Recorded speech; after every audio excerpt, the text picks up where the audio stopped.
Hello everyone, मैं आशीष शर्मा आप लोगों का बहुत बहुत स्वागत करता हूं आपके अपने चैनल स्टडी 247 पे। दोस्तों, आज हम लोग प्रीवियस ईयर क्वेश्चंस की एक सीरीज़ स्टार्ट करने वाले हैं जिसमें मैं 1250 से ज़्यादा क्वेश्चंस आपको करवाऊंगा। ये जो क्वेश्चंस हैं ये जनरल साइंस के होंगे, यानी बायोलॉजी के। जनरल साइंस में स्पेसिफिकली बायोलॉजी के क्वेश्चंस होंगे जो कि पिछले वर्षों में पूछे गए हैं। ये वीडियो आपको वेरियस कम्पिटिटिव एग्ज़ाम्स में बहुत यूज़फुल रहने वाली है, जिनमें बायोलॉजी के या जनरल साइंस के क्वेश्चंस पूछे जाते हैं, क्योंकि ये सभी क्वेश्चंस पिछले एग्ज़ाम्स में पूछे गए हैं। तो ज़्यादा समय व्यर्थ ना करते हुए चलिए चलते हैं हम अपने क्वेश्चंस की तरफ। क्वेश्चन नंबर 1, बेरी रोग किस विटामिन की कमी से होता है? Option A vitamin A, option B vitamin B1, option C vitamin C, या ऑप्शन डी विटामिन B12। ये हम सब लोगों को पता है कि बेरी रोग विटामिन बी की कमी से होता है। अगर यहाँ पर विटामिन B1 या B12 में से कोई एक होता या फिर सिंपली विटामिन बी भी होता तो हम विटामिन बी कर देते, उसको हमारा सही हो जाता। लेकिन यहाँ हम पर हमें थोड़ा सोचना पड़ेगा, क्योंकि विटामिन बी के 2 ऑप्शन आ चुके। तो यहाँ पर हमारा सही ऑप्शन होगा option number B, vitamin B1। बेरी रोग विटामिन B1 की कमी से होता है, और विटामिन B1 का जो है केमिकल नेम यानी कि रासायनिक नाम वो होता है थायमीन। क्या होता है? थायमीन। आप इन सब के एक बार नोट्स बना लीजिएगा, क्योंकि ये आप अगर नोट्स बनाएंगे देखते हुए तो आपको याद होता रहेगा। और मैं यहाँ पर चारों ऑप्शन अलग अलग एक्सप्लेन करूँगा, तो इससे भी आपको बहुत हेल्प मिलेगी अगर आप लोग नोट्स बनाएंगे तो। यहाँ पर हम लोग डिस्कस कर रहे थे विटामिन B1 के बारे में। विटामिन B1 का रासायनिक नाम होता है thymine, THYMIN। Thymine vitamin B1 का रासायनिक नाम होता है। यह किस किस में पाया जाता है? यह पाया जाता है फलों में, चावल में, अंडों में, मांस, दूध, सोयाबीन, अंकुरित अनाज में पाया जाता है। अब बात कर लेते हैं ऑप्शन ए के बारे में, यानी विटामिन ए। विटामिन ए का रासायनिक नाम यानी केमिकल नेम रेटिनॉल है। क्या है? रेटिनॉल। विटामिन ए का रासायनिक नाम रेटिनॉल है। ओके। और इसका जो है अणु सूत्र यानी एटॉमिक फॉर्मूला वो है, केमिकल फॉर्मूला सॉरी, C2OH2QOH है। ठीक है। और ये किस किस में पाया जाता है? यह है गाजर, हरी पत्तेदार सब्जियां, पपीता, पका आम, फल, दूध, अंडा इत्यादि में पाया जाता है। विटामिन ए की कमी से कौन सा रोग होता है? विटामिन B1 की कमी से तो बेरी होता है। विटामिन ए की कमी से कौन सा होता है? रतौंधी, जिसे हम नाइट ब्लाइंडनेस के नाम से भी जानते हैं। रतौंधी में किसी व्यक्ति को रात में दिखाई नहीं देता। चलिए चलते हैं ऑप्शन सी की तरफ, विटामिन सी। विटामिन सी का जो है रासायनिक नाम वो होता है एस्कॉर्बिक एसिड। क्या होता है? ASCORBIC, ascorbic acid. Vitamin C का रासायनिक नाम होता है एस्कॉर्बिक एसिड, और इसका अणु सूत्र जो होता है, जो केमिकल फॉर्मूला होता है इसका, वो होता है C6H8 vitamin C, chemical name ascorbic acid, chemical formula C6H8O6। और विटामिन सी की कमी से कौन सा रोग होता है? स्कर्वी। विटामिन सी की कमी से स्कर्वी होता है। यह किस किस में पाया जाता है? यह खट्टे रसदार फलों में पाया जाता है, जैसे नींबू, संतरा, मौसमी, आंवला, टमाटर। और इसकी एक खासियत और होती है, यह गर्म करने पर नष्ट हो जाता है। अब बात कर लेते हैं ऑप्शन डी के बारे में, विटामिन B12। विटामिन B12 का रासायनिक नाम होता है साइनोकोल बालामीन।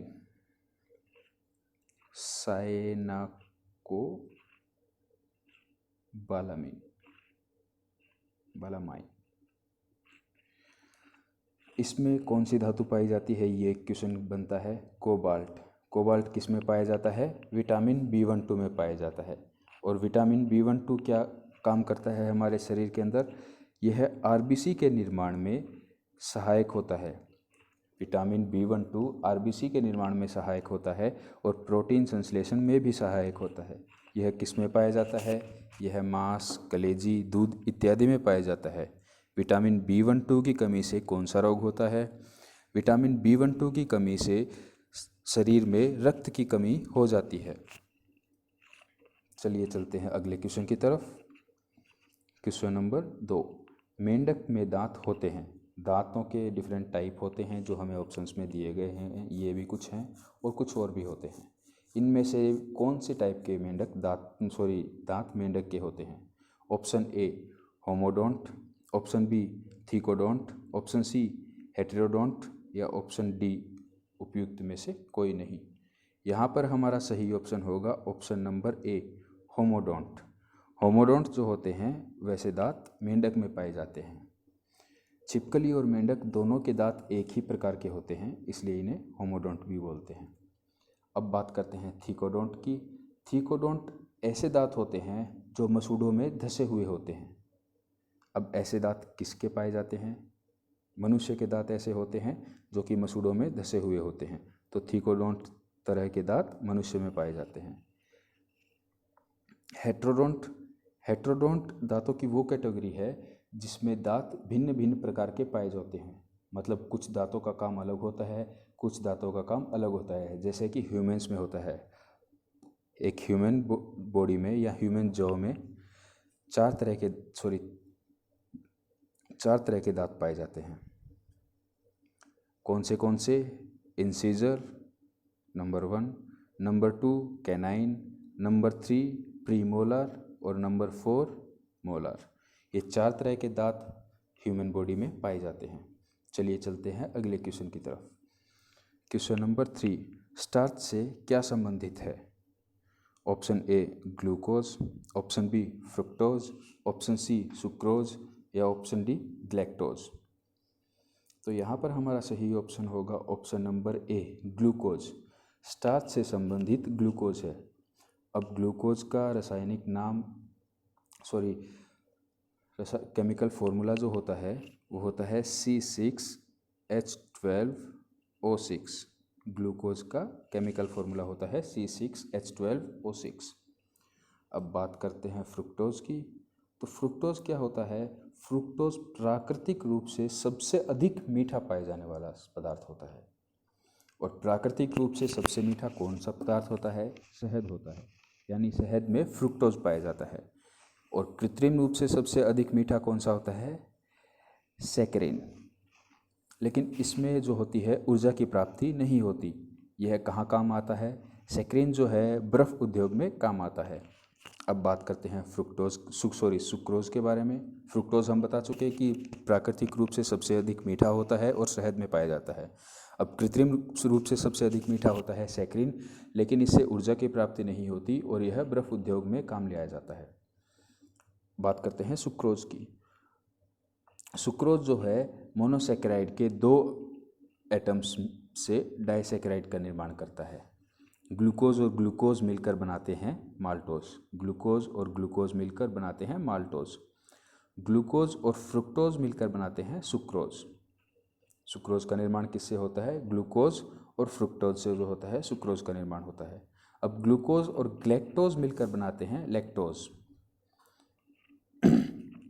अब बात कर लेते हैं ऑप्शन डी यानी ग्लैक्टोज के बारे में। ग्लैक्टोज क्या होता है? ये कार्बोहाइड्रेट का सबसे सरल अवस्था होती है ग्लैक्टोज। एक कार्बोहाइड्रेट का सामान्य सूत्र क्या होता है? CH2O2। ये जो है केमिकल फॉर्मूला होता है एक सरलतम कार्बोहाइड्रेट का। चलिए चलते हैं अगले क्वेश्चन की तरफ। क्वेश्चन नंबर 4, दांत का शिखर बना होता है। ऑप्शन ए उपास्थि यानी कार्टिलेज का, ऑप्शन बी एनिमल का, ऑप्शन सी डेंटिन का, ऑप्शन डी काइटिन का। यहाँ पर हमारा सही ऑप्शन होगा ऑप्शन नंबर सी। डेंटाइन का जो होता है वो दांत का शिखर बना होता है। दांत के बाहरी परत को एनिमल कहते हैं। यह हमारे शरीर का सबसे कड़ा और मजबूत भाग होता है। एनिमल दांत का बाहरी भाग। दांत के अंदर वाले भाग को डेंटाइन कहते हैं। उपास्थि यानी कार्टिलेज, ऑप्शन नंबर ए जो है, यह एक मुलायम और लचीला होता है और नाक और कान के निर्माण में सहायक होता है। हमारी नाक में और कान में कार्टिलेज होता है। अब काइटिन की बात करें तो कीटों के बाहरी आवरण का निर्माण काइटिन से होता है। यह कड़ा पदार्थ होता है काइटिन। ऑप्शन नंबर जो हमारा 4 है वो। चलिए चलते हैं अगले क्वेश्चन की तरफ। क्वेश्चन नंबर 5, स्कर्वी रोग किस विटामिन की कमी से होता है? Option A vitamin C, option B vitamin K, option C vitamin E या ऑप्शन डी विटामिन डी।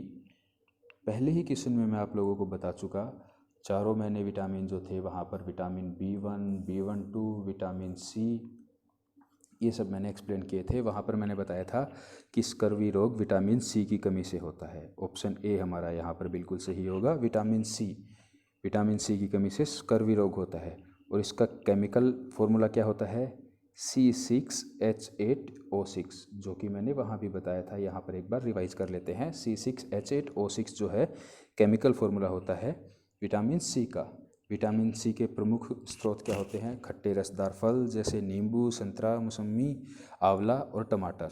यह उबालने पर नष्ट हो जाता है, ये बात भी ध्यान रखिएगा। अब बात करते हैं ऑप्शन बी की, विटामिन के।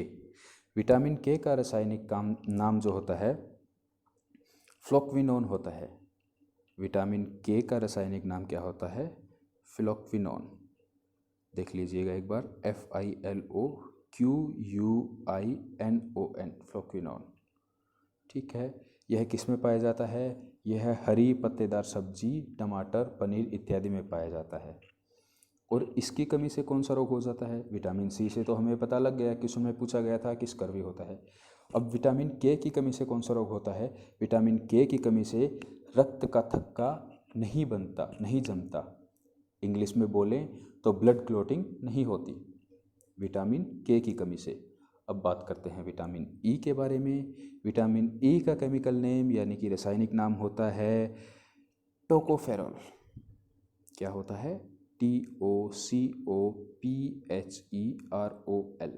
टोकोफेरॉल जो होता है विटामिन ई का केमिकल नेम यानी रासायनिक नाम होता है। यह हरी पत्तेदार सब्जियों में, अंकुरित अनाज में, दूध इत्यादि में पाया जाता है। अब इसकी कमी से कौन सा रोग होता है भाई? विटामिन ई की कमी से पुरुषों और महिलाओं में जनन शक्ति की कमी हो जाती है। चलिए चलते हैं विटामिन डी की तरफ, जो कि हमारा आखिरी ऑप्शन भी है इस क्वेश्चन का। विटामिन डी का जो है रासायनिक नाम वो हो जाएगा calciferol, CALCIFEROL। Calciferol vitamin D का रासायनिक नाम हो जाएगा। यह पाया जाता है अंडा, मक्खन, मछली का तेल, सूरज की धूप में।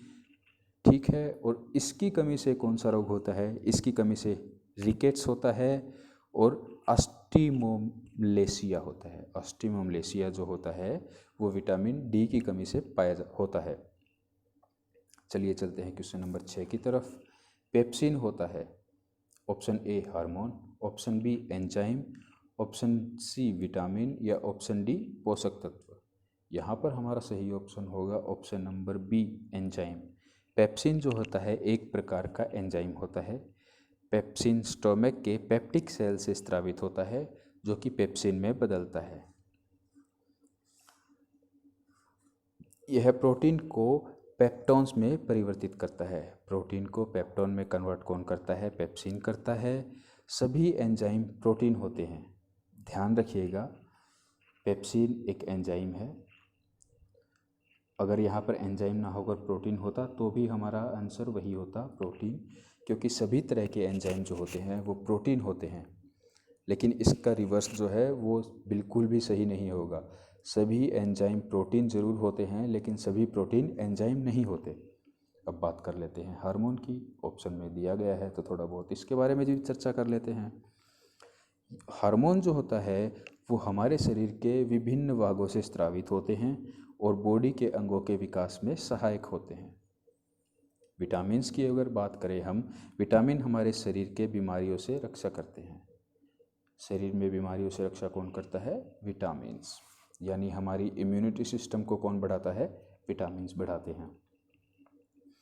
चलिए चलते हैं क्वेश्चन नंबर 7 पे। ग्लूकोज का ग्लाइकोजन में परिवर्तन यकृत में होता है, यकृत यानी लीवर में होता है, किंतु इसका संग्रह कहाँ होता है? ग्लूकोज का ग्लाइकोजन में कन्वर्जन लीवर में होता है, लेकिन इसका स्टोरेज कहाँ होता है? चलिए ऑप्शंस देखते हैं। ऑप्शन ए यकृत यानी लीवर में ही, ऑप्शन बी तिल्ली यानी स्प्लीन में, ऑप्शन सी यकृत तथा मांसपेशियों में, लीवर एंड मसल्स में, ऑप्शन डी ए तथा बी दोनों। यहाँ पर हमारा सही ऑप्शन होगा ऑप्शन नंबर सी। ग्लूकोज का ग्लाइकोजन में परिवर्तन होकर यकृत और मांसपेशियों में इसका संग्रहण होता है। यकृत अब आया है लीवर, तो इसके बारे में भी थोड़ा जान लेते हैं। लीवर सबसे बड़ा एंडोक्राइन ग्लैंड होता है। एंडोक्राइन ग्लैंड को एंडोक्राइन नहीं, एक्सोक्राइन ग्लैंड सबसे बड़ा जो होता है वो लीवर होता है। एक्सोक्राइन ग्लैंड को हिंदी में कहते हैं बाह्यस्रावी ग्रंथि। लीवर में गड़बड़ी के कारण पीलिया हो जाता है, जिसे हम इंग्लिश में जॉन्डिस भी बोलते हैं। लीवर में पित्तरस यानी कि बाइल जूस का निर्माण भी होता है। अब लीवर एक यह विषैले पदार्थ को विषहीन बनाता है। इसमें यूरिया का निर्माण होता है। पुराने आरबीसी जो होते हैं वो लीवर में ही हमारे डिस्ट्रॉय होते हैं, नष्ट होते हैं। कुछ विटामिन जो है वो संचित होते हैं लीवर में। कौन से विटामिन हैं? Vitamin A, vitamin D, vitamin ई और विटामिन के, ये यहाँ पर संचित होते हैं। अब स्प्लीन का नाम आया है तो थोड़ा बहुत इसके बारे में भी देख लेते हैं। शरीर का ब्लड बैंक स्प्लीन को बोला जाता है। ठीक है, शरीर का ब्लड बैंक अगर एग्जाम में पूछा जाए तो स्प्लीन यानी तिल्ली होगा हमारा आंसर। चलिए चलते हैं क्वेश्चन नंबर 8 की तरफ। वह कौन सा तत्व है जो दंत एनिमल को कठोर बनाता है? Animal. Option A calcium, option B fluorine, option C iodine, option D sodium. यहाँ पर हमारा सही ऑप्शन होगा ऑप्शन नंबर बी। फ्लोरीन जो है दंत एनिमल को कठोर बनाता है। फ्लोरीन की कमी के कारण हमारे शरीर में फ्लोरोसिस नामक रोग हो जाता है। कैल्शियम की बात करें हम तो दांत में कैल्शियम फॉस्फेट 85% होता है, कैल्शियम कार्बोनेट और कैल्शियम फ्लोराइड इत्यादि भी पाए जाते हैं। मनुष्य के दांत और हड्डी जो होती हैं वो कैल्शियम की मात्रा उनमें अधिक होती है। और आयोडीन की अगर हम बात करें तो आयोडीन एक लेमिनेरिया नामक शैवाल से प्राप्त होता है और इसकी कमी से गोइटर यानी घेंघा रोग भी होता है। सोडियम की बात करें तो सोडियम पेशियों के संकुचन में सहायक होता है।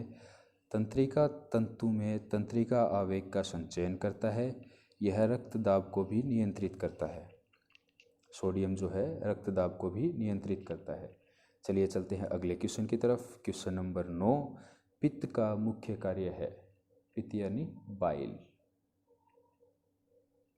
ऑप्शन ए वसा का एंजाइम द्वारा पाचन, ऑप्शन बी उत्सर्जी पदार्थों का विवरण, ऑप्शन सी, यहाँ पर ये विवरण नहीं होकर निवारण होगा, इसको थोड़ा करेक्ट कर लीजिएगा। उत्सर्जी पदार्थों का निवारण, यही मैं देख रहा था विवरण कैसे हो सकता है, निवारण होगा। उत्सर्जी पदार्थों का निवारण जो होता है वो पित्त का मुख्य कार्य होता है, ऐसा ऑप्शन बी में बोला गया है।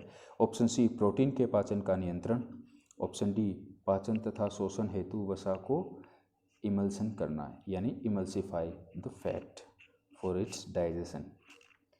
यहाँ पर हमारा सही ऑप्शन होगा ऑप्शन नंबर डी। फैट का डाइजेशन, बाइल जूस जब फैट को इमल्सिफाई करता है तो उसका पाचन और शोषण होता है। चलिए चलते हैं अगले क्वेश्चन की तरफ। Question number 10। जनन क्षमता में कमी होती है? ऑप्शन ए विटामिन ए की कमी से, ऑप्शन बी विटामिन बी की कमी से, ऑप्शन सी विटामिन के की कमी से, ऑप्शन डी विटामिन ई की कमी से। यहाँ पर हमारा सही ऑप्शन होगा ऑप्शन नंबर डी, विटामिन ई की कमी से पुरुषों और महिलाओं में जनन क्षमता में कमी आती है। पानी में घुलनशील इनमें से कौन से विटामिन होते हैं? अक्सर पूछा जाता है कि कौन से विटामिन पानी में घुलनशील होते हैं या नहीं होते। इसके लिए सबका अपना अपना अलग अलग तरीका हो सकता है। जो पानी में घुलनशील होते हैं वो होते हैं बी और सी विटामिन्स। अब आपको कुछ नहीं करना, आपको आंखें बंद करनी है और एक बार बोलना है बी सी विटामिन पानी में घुल गया। अब बी सी क्या है ये मेरे को एक्सप्लेन करने की ज़रूरत नहीं है। I think B C vitamin पानी में घुल गया, तो ये ऑटोमेटिकली लाइन आपके दिमाग में बैठ जाएगी। 2-3 बार अगर आप रिपीट करेंगे बी सी पानी में घुल गया। अब दो दोस्त हैं आपस में बैठे बात कर रहे हैं, कुछ भी पानी में घोल रहे होंगे। अब क्या पानी में घोला जा सकता है, आप लोग सोचें या ना सोचें। तो एक दोस्त ने बोला बी सी, ये तो विटामिन पानी में घुल गया। तो विटामिन बी और विटामिन सी जो है वो पानी में घुलनशील होते हैं। अब बात होती है फैट में घुलनशील विटामिन्स की। तो वो विटामिन्स होते हैं ए, डी, ई और विटामिन के। ये चारों विटामिन फैट में यानी वसा में घुलनशील होते हैं। अब कीड़ा एक ऐसा वर्ड है जो इन सब के कॉम्बिनेशन से बनता है। आप अपना कोई वर्ड बना सकते हैं, कोई रेस्ट्रिक्शन नहीं है।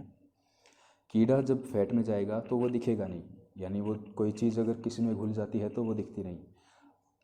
पानी में चीनी घुलती है तो चीनी दिखती नहीं, तो वो पानी में घुल गई। अब ऐसे ही फैट में अगर आप कीड़ा डालोगे तो वो आपको दिखेगा नहीं, यानी वो फैट में घुल गया। कीड़ा KEDA विटामिन जो है वो फैट में घुल गए, आपको दिखेंगे नहीं। वही कीड़ा अगर आप पानी में डालोगे तो वो दिख जाएगा, यानी वो पानी में नहीं घुला। और मैंने पर्सनली इसको याद कर रखा है DEKA नाम से, डेका। ये नॉर्थ ईस्ट में एक सरनेम होता है, मेरे काफ़ी सारे फ्रेंड्स का है डेका। तो वो काफ़ी फैटी होते हैं, इसलिए मैंने डेका फैट में घुलनशील होता है, इसलिए वहाँ से मैंने याद कर लिया। चलिए देखते हैं अगले क्वेश्चन नंबर 11। विटामिन की खोज की ऑप्शन ए लूनिन ने, ऑप्शन बी फंक ने, ऑप्शन सी सुमनर ने और या ऑप्शन डी सेंगर ने। यहाँ पर हमारा सही ऑप्शन होगा ऑप्शन नंबर बी, विटामिन्स की खोज फंक ने की थी। चलिए चलते हैं क्वेश्चन नंबर 12 की तरफ। DNA में होते हैं option A amino acid, option B peptides, option C peptones या ऑप्शन डी न्यूक्लियोटाइड्स। यहाँ पर हमारा सही ऑप्शन होगा ऑप्शन नंबर डी। DNA जो होते हैं वो न्यूक्लियोटाइड्स के बने होते हैं। एमिनो एसिड्स क्या होता है? 20 प्रकार के एमिनो एसिड्स मिलकर एक प्रोटीन का निर्माण करते हैं, और प्रोटीन बॉडी का बिल्डिंग मटेरियल होता है। प्रोटीन एंजाइम एंड हार्मोन्स के निर्माण में सहायक होते हैं। प्रोटीन जो है एंजाइम और हार्मोन के निर्माण में सहायक होते हैं। अब बात करते हैं पेप्टाइड्स और पेप्टोन्स की। अग्नाशय से अग्नाशयी रस निकलता है, ठीक है। वहाँ हमारे पास ट्रिप्सिन और प्रोटीन को पेप्टोन्स और पेप्टाइड्स में बदलता है ये अग्नाशयी रस। चलिए चलते हैं क्वेश्चन नंबर 13 की तरफ। कौन सा कार्बोहाइड्रेट मोनोसेकेराइड है? कार्बोहाइड्रेट जो होते हैं वो मोनोसेकेराइड होते हैं, डाइसेकेराइड्स भी होते हैं, पॉलीसेकेराइड्स भी होते हैं। तो इन जो ऑप्शन दिए गए हैं इनमें से कौन सा कार्बोहाइड्रेट मोनोसेकेराइड है? Option A sucrose, option B glucose एवं फ्रुक्टोज, ऑप्शन सी ग्लैक्टोज या ऑप्शन डी उपयुक्त सभी। यहाँ पर हमारा सही ऑप्शन होगा option number B, carbohydrate monosaccharide glucose और फ्रुक्टोज हैं। ग्लैक्टोज भी मोनोसेकेराइड है। कार्बोहाइड्रेट डाइसेकेराइड के अंतर्गत माल्टोज, सुक्रोज एवं लैक्टोज आते हैं। पॉलीसेकेराइड के अंतर्गत जो है वो स्टार्च, ग्लाइकोज एवं सेलुलोज, काइटिन आते हैं। चलिए चलते हैं अगले क्वेश्चन की तरफ। Question number 14। यकृत यानी लीवर द्वारा बनाया गया पित्त बाइल पित्ताशय यानी गॉल ब्लैडर में किसके द्वारा पहुंचता है? यकृत जो है वो बाइल जूस क्रिएट करता है, वो गॉल ब्लैडर में स्टोर होता है। तो गॉल ब्लैडर में वो इनमें से कौन से बॉडी पार्ट के द्वारा पहुंचाया जाता है। यहाँ पर हमारा सही ऑप्शन होगा ऑप्शन सी, सिस्टिक डक्ट के द्वारा जो है वो बाइल जूस लीवर से गॉल ब्लैडर तक पहुंचाया जाता है। चलिए चलते हैं क्वेश्चन नंबर 15 की तरफ।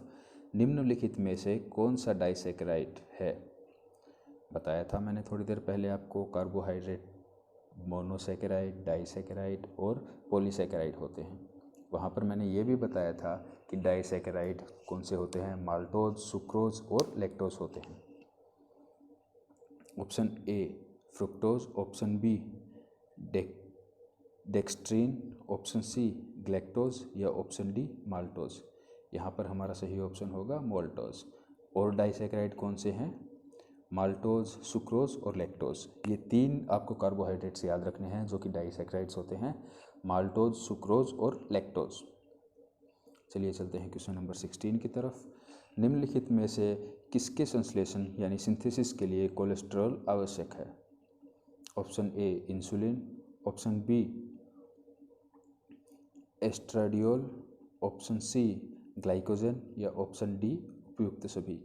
यहाँ पर हमारा सही ऑप्शन होगा ऑप्शन नंबर बी, एस्ट्राडियोल जो होता है इसके सिंथेसिस के लिए कोलेस्ट्रॉल की आवश्यकता बॉडी में होती है। अब इंसुलिन क्या होता है, इंसुलिन का निष्कर्षण जो है अग्नाशय से होता है। इसकी कमी से चीनिया रोग यानी डायबिटीज़ हो जाता है। इंसुलिन जो होता है वो ग्लूकोज लीवर में ग्लाइकोजन के रूप में संचित रहता है। चलिए चलते हैं क्वेश्चन नंबर 17 की तरफ। निम्नलिखित में से कौन सा दुग्ध प्रोटीन यानी मिल्क प्रोटीन है। Option A lactogen, option B myosin, option C casein या ऑप्शन डी रेनिन। यहाँ पर हमारा सही ऑप्शन होगा ऑप्शन नंबर सी, कैसीन जो है वो एक दुग्ध प्रोटीन यानी मिल्क प्रोटीन भी है। लैक्टोजन भी देख लेते हैं थोड़ा सा। लैक्टोजन क्या होता है लैक्टोजन जो होता है वो छोटी आंत से स्रावित होता है और यह लैक्टोज को ग्लूकोज और ग्लैक्टोज में परिवर्तित करता है। कैसीन दूध में पाए जाने वाले कैसीन प्रोटीन को कैल्शियम पैरासिनेट भी में बदलता है।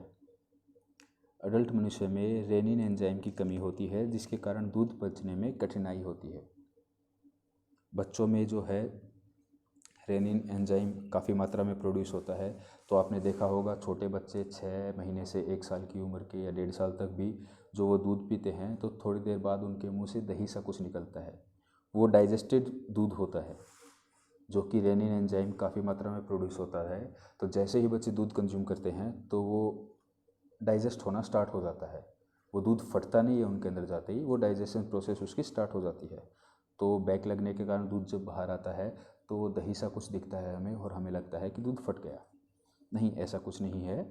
जो रेनिन एंजाइम बच्चों में काफ़ी मात्रा में प्रोड्यूस होता है उसके कारण मिल्क जो है उसका डाइजेशन स्टार्ट हो जाता है बॉडी के अंदर जाते ही बच्चों में। चलिए चलते हैं क्वेश्चन नंबर 18 की तरफ। आहार नाल यानी एलिमेंट्री कैनल के किस भाग में प्रोटीन का एमिनो एसिड्स में निम्नीकरण यानी डिग्रेडेशन स्टार्ट हो जाता है। एलिमेंट्री कैनल के बारे में आपको बता दूं कि एलिमेंट्री कैनल के कौन से पार्ट में फूड का डाइजेशन स्टार्ट हो जाता है, तो वो होता है माउथ। हमारे मुंह में जैसे ही फूड के साथ सलाइवा की मिक्सिंग स्टार्ट होती है वहीं से फूड का डाइजेशन प्रोसेस जो होता है वो स्टार्ट हो जाता है। अब देखते हैं ये क्वेश्चन। एलिमेंट्री कैनल के किस भाग में प्रोटीन का एमिनो एसिड्स में डिग्रेडेशन होता है। ऑप्शन ए छोटी आंत, option B colon, option C stomach यानी उदर, ऑप्शन डी सिक्कम। हमारा यहाँ पर सही ऑप्शन होगा ऑप्शन नंबर ए छोटी आंत। छोटी आंत में प्रोटीन का एमिनो एसिड्स में डिग्रेडेशन स्टार्ट हो जाता है। अब चलते हैं अगले क्वेश्चन की तरफ। क्वेश्चन नंबर 19, किस विटामिन को हार्मोन भी कहते हैं। Option number A vitamin A, option B vitamin B, option C vitamin D या ऑप्शन डी विटामिन ई। इनमें से कौन से विटामिन को हार्मोन भी कहते हैं। हमारा यहाँ पर सही ऑप्शन होगा option number C, vitamin D जो है इसको हार्मोन भी कहते हैं। और विटामिन डी के बारे में क्वेश्चन नंबर 1 में मैं आपको सारी डिटेल्स दे चुका हूँ। चलिए चलते हैं अगले क्वेश्चन की तरफ। क्वेश्चन नंबर 20, रेनिन का स्रावन करने वाला अंग है। इनमें से कौन सा हमारा बॉडी पार्ट है जहाँ पर रेनिन प्रोड्यूस होता है? Option A liver, option B stomach, option C kidney यानी वृक्क, या ऑप्शन डी उपयुक्त में से कोई नहीं। यहाँ पर हमारा सही ऑप्शन होगा ऑप्शन नंबर बी अमाशय यानी स्टोमक। स्टोमक में रेनिन का जो है वो सिक्रेशन होता है, यानी उसका प्रोडक्शन होता है, स्रावन होता है। दोस्तों ये था आज के लेक्चर का आखिरी क्वेश्चन। उम्मीद करता हूँ आपको वीडियो अच्छी लगी होगी। वीडियो अच्छी लगी हो तो इसको लाइक ज़रूर करें। कमेंट करके कोई भी डाउट हो या कोई भी सजेशन हो मेरे लिए तो वो कमेंट बॉक्स में ड्रॉप करें। दोस्तों के साथ वीडियो को शेयर करें ताकि वो भी इसका लाभ उठा पाएँ। चैनल को सब्सक्राइब करें और बेल आइकन प्रेस करें ताकि अगले लेक्चर की नोटिफिकेशन आप तक पहुंच जाए। And thanks for watching the video.